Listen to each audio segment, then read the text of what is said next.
Hey guys, what's going on? InsidiousSwede back again here for another YouTube video, and today I am finally bringing you a long overdue manga haul.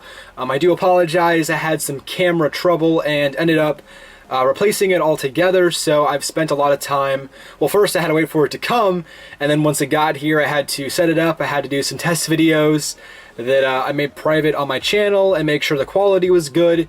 And now here we are, finally ready to film a proper video. So I apologize for that, but we're back now, and I have a lot of manga to talk about, so let's get into it. This is everything from the month of July that I bought, and it was actually all from the same order. I went on to Right Stuff, as I tend to do for a lot of manga buying, and they were having a pretty good summer sale about 5 or 6 weeks ago. And that's when I placed this order, and that was all the manga that I got in July. So let's get into it.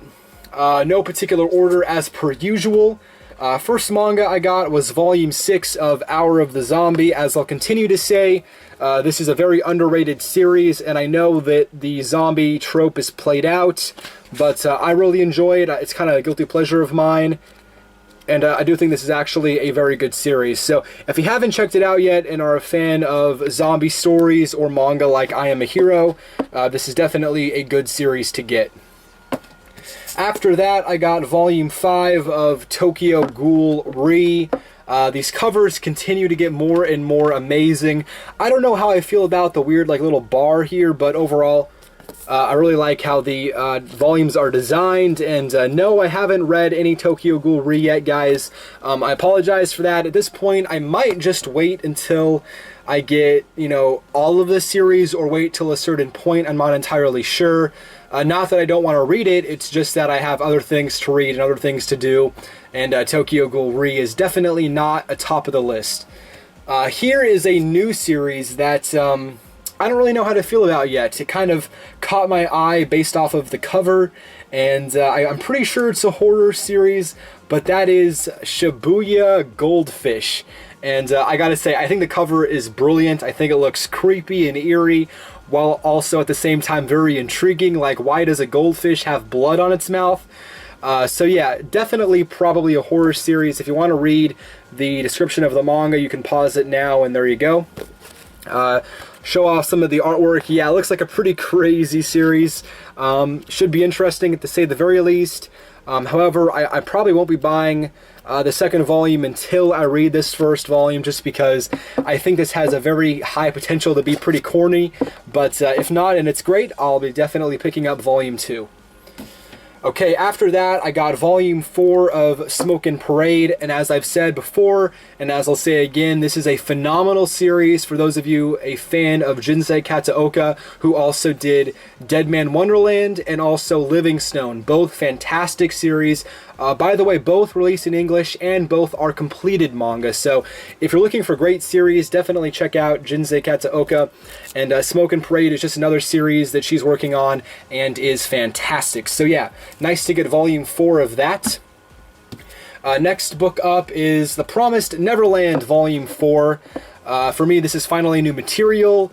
And I'm really happy to have this. I believe I showed this off in one of my previous videos. However, this is technically a new volume. The first volume of Volume 4 I got of The Promised Neverland was damaged, and I sent that one back to Amazon and then got this copy from Right Stuff. And of course, as we all know, Right Stuff does their packaging right, so this one came in great quality. So nice to have a condition that I'm happy with, I should say. Okay, next book up is Volume 5 of Golden Kamuy. This continues to be one of the best, if not the best, new manga out under, I'd say, well, I guess 5 volumes. I think it's brilliant. I love the story. I love the characters. If you guys want to hear more, I did a first impressions on it. The artwork is insane. Everything about this manga is really fantastic and truly one of the best new series that I've read in a long time. Just for multiple reasons, and so if you haven't checked it out yet, I'd recommend it, and if you want to get a little bit more insight or feedback on what I feel about it, definitely check out my first impressions of it. I basically could say everything I just said for Golden Kamuy about this next manga as well, and that is To Your Eternity Volume 5 as well. Again, if you want to hear more of my thoughts, check out my first impressions on it, and I would probably say this is the second best new manga that I'm currently reading under 5 volumes. So yeah, check this one out, and again, if you want to hear my thoughts on it, please feel free to check out my first impressions, because I do make those quite often for the majority of the new series that I get.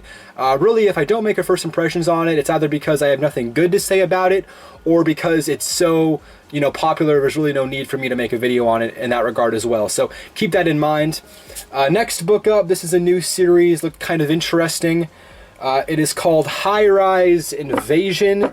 I'm not entirely sure what it's about. It kind of, flipping through it, it kind of reminded me of like a Battle Royale mixed with Gantz, with, you know, a little less graphic, you know, mature themes in it. That's kind of what I got the feeling of it on. I don't know if that's true or not, but it looked interesting enough to get at least the first volume. And as you can see, it is a 2-in-1, so a lot of content here as well for, well, it's 20 bucks here, but on Right Stuff, I think I paid like 14 for it. So a good price for 2 volumes, essentially, for a brand new series. So nice to get volume 1 and 2 of High-Rise Invasion. Next book up is volume 6 of To the Abandoned Sacred Beasts. This manga has really ticked it up a notch in terms of quality recently. I've really been enjoying it. It's been, if you guys don't know, it's essentially based off of the aftermath of a civil war. One side created beasts in order to help win the war, and now this manga is about taming them, about killing them off, and a lot of other stuff happens in between. It's really a fantastic series, and as I've said, it only gets better and better with each volume, so excited to get into volume 6. Alright, after that, I have, speaking of I Am a Hero previously, I did get the 6th omnibus to this manga, and this one is my favorite zombie manga of all time. I mean, I haven't read too many of them. This one's definitely by far the best. Creepy, eerie, really different and unique main character, great world setting. Everything about this series really speaks to me as a fan of manga, as a fan of horror, and as a fan of zombies. So really, if you're a fan of any one of those 3 things, definitely get I Am a Hero, and just excited to see where it goes from here.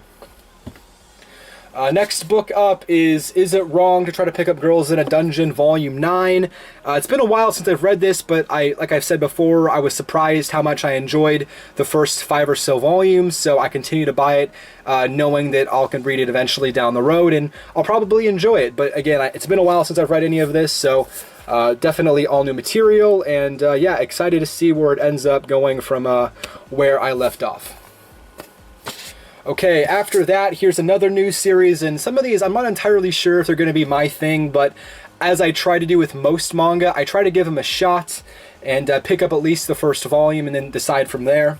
And so I got volume 1 of How to Treat Magical Beasts, Mind and Master's Medical Journal. Again, I have no idea if this is going to be something that interests me, but I'm always a fan of 7 Seas. I think they've been putting out a lot of great series recently. It kind of reminded me of the Ancient Magus Bride, just from the art style and the kind of synopsis that it gave. I don't know if that's correct or not, but just a little bit reminded me of that manga, and I'm a fan of that series, so I figured I'd give this one a shot as well. Looks interesting. The artwork looks pretty strong, despite the more cutesy caricatures for our main characters, but overall, should be interesting, and looking forward to it.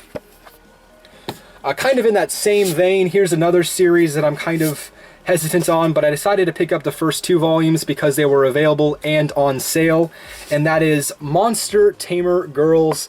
I haven't really heard anybody talk about this one, so if you guys have read this or have any feedback on it, I'd love to hear from you, get some kind of general consensus on if this manga is good, great, or worth passing on. I honestly have no idea, but I figured I'd give it a shot, and again, with it being on sale, I figured I'd get volumes 1 and 2, so yeah, should be interesting. These volume quality here from Yen Press, these ones are really nice. It has the matte finish on it. Also, I love the spine designs as well. So overall, very quality volume for a great price. Got volume 2 of the Saga of Tanya the Evil. This was actually a mistake. I was going to put it in my to add or my wish list section, but I accidentally put it in my cart and then bought it anyways. I was going to hold off because I haven't read volume 1 yet, and I don't want to get volume 2 of a series like this where I'm not entirely sure if it's going to be my thing. However, I have it now, so I might as well read it. These first 2 volumes. Again, I got volume 1 of the saga of Tanya the Evil because of how much praise I heard for the light novel, and as you know me, I prefer manga, so I figured I'd get that and give it a shot. But again, I haven't read it yet, so we'll have to see, but looks interesting to say the least. Very different, and also the cover is fantastic, so nice to get that. Coming down to the last couple volumes here, here's another new series. This one I'm actually really excited to read, and I'd be surprised if I don't make a follow-up video on it, and that is Demon Slayer Volume 1 here. It's a brand new series from Viz Media. Overall, I just think it looks interesting, and I've heard a lot of people say very positive things about it, so when I get around to reading this first volume, I'll probably do a first impression, so you guys know my thoughts. This is going to be one of the first brand new series from Viz with their new logo starting off from Volume 1, so at the very least, I'm not going to have to worry about spine continuity, and you guys know that bothers me, unlike a lot of people, or actually maybe not, after I made that video ranting about the logo change mid-series. It seems like a lot of you agree with me, so at least here we have that, but yeah, excited to get Demon Slayer, looks interesting, and I'm excited to read it. Okay, let's finish it off. I got volume 14 of One Punch Man. As you guys know, this is definitely a top 10 favorite all-time manga for me. It is that good. And I haven't been reading it specifically because I don't want to get to a point in the series where I want to continue on, but I can't because there's no more material. So I found a good stopping point, and I'm going to wait there for, you know, a while before I can get at least like 10 or so more volumes to read. But of course, as they come out, I will be picking up the volumes. And to finish off this manga haul, I got volume 73 of Bleach. Now, one thing that I'm actually happy that they did was not change the logo. So I was under the impression that every single volume from here on out, regardless of anything, was going to get the new logo, but at the very least, it looks like for Bleach, because we're 70 plus volumes in, we're going to be getting the same logo for the final bit. So that's nice, I appreciate that, and yeah, excited to get volume 73. So that is my manga haul, guys. Again, I apologize for the long hiatus. I just didn't have a camera to film. I tried with my phone, but it's weird the way that, you know, when you bring things in frame and out of frame, it makes it blurry and has to refocus, which looks terrible. And I figured I would just get a new camera and do it that way instead of trying to piece it together with my smartphone. But yeah, guys, that is my manga haul for the month of July. Thank you so much for watching, but until next time, my name is InsidiousSwede. Take care.